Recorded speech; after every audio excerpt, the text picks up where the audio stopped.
This is Audio Stories, a podcast made from the recordings and compositions of students at the University of Canberra. Submitted work for media production units in the Faculty of Arts and Design. Episode 16. My name's Isaac and I went to Bateman's Bay. My friend Billy was going through a short life crisis and we just wanted to take a spontaneous trip.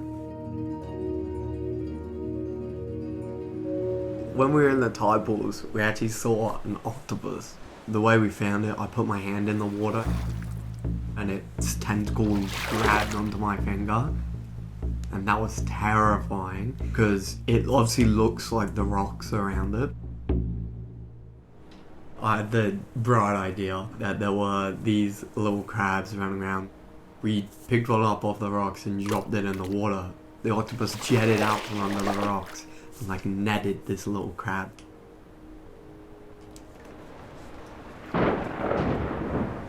While we were at the beach, it started raining. It got so loud because all the rain's hitting the water and we sort of ran back to all our stuff to then quickly run it into the car. It was just a funny moment where we were all just running down the sand to get all our stuff. Even though we were only there for a day, made memories, had a great time with friends. Just spur of the moment, and I think that almost made it as fun as what it was.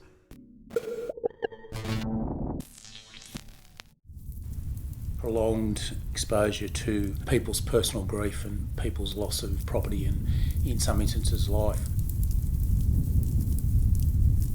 The bushfires during 1920 presented us with a whole new range of challenges.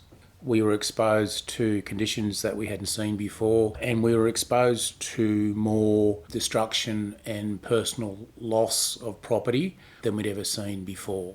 During that period, I was engaged with Fire Rescue New South Wales as a captain in a retained brigade, and my role encompassed being a crew leader of an appliance, operating as a single appliance out of a station, or being part of a task force operating with numerous appliances. There was a significant range of emotions. Being active, we've been trained to, respond in a certain way, and when we were responding within normal conditions, those emotions generally remain the same. However, this was a completely different scenario. So there wasn't really any time to recover between the work we were doing. We were working lots of hours over extended periods of time. There was a lot of fatigue. There was often little time to recover. With prolonged exposure to people's personal grief and people's loss of property and, in some instances, life.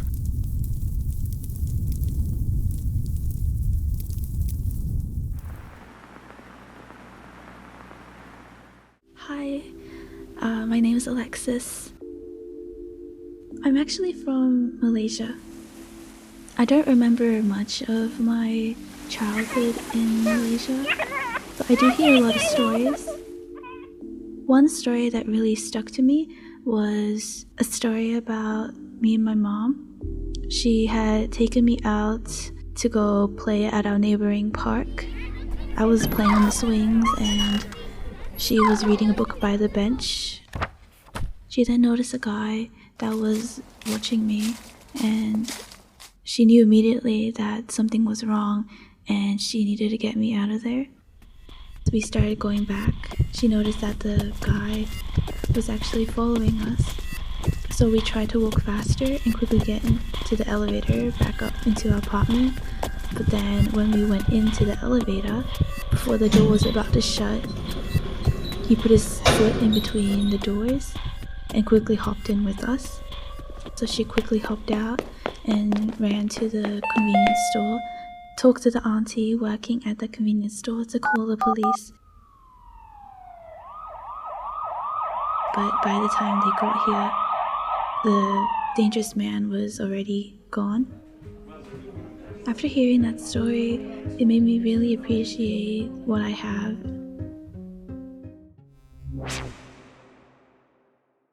That was 1962.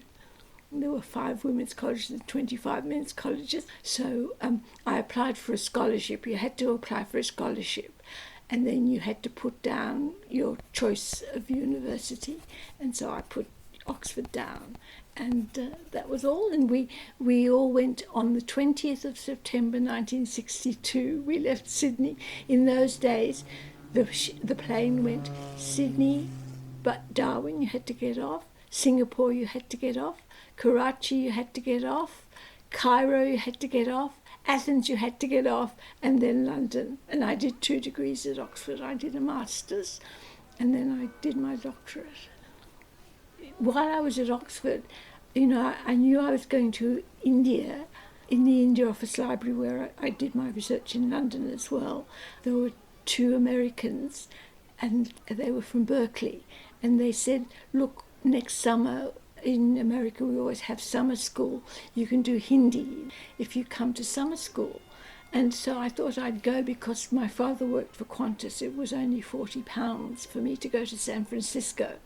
So I went for the summer at Berkeley, next to San Francisco, to the University of California, and I was a straight A student in Hindi. Oh, it was absolutely wonderful.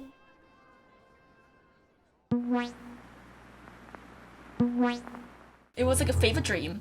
It was like so random, and everything just happened in different episodes, like Family Guy. Like, what is this TV show?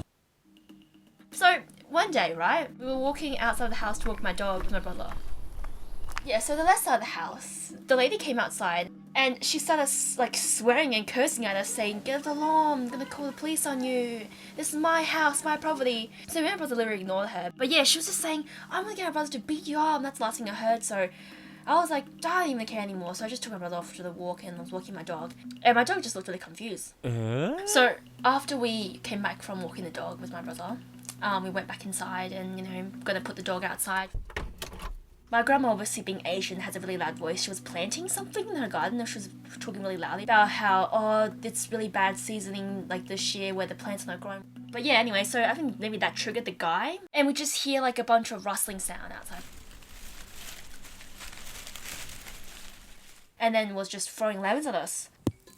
Obviously my grandma being Asian, she's like, "Free lemons, hell yeah, get that stuff." So she started collecting lemons. So we started collecting lemons like a farmer. And then after that, I think my dog started barking. And then the guy started barking like a dog as well. So they were just both barking. And then I was like, okay, that's just weird. So I took the dog inside and then I think the whole thing kind of just ended there.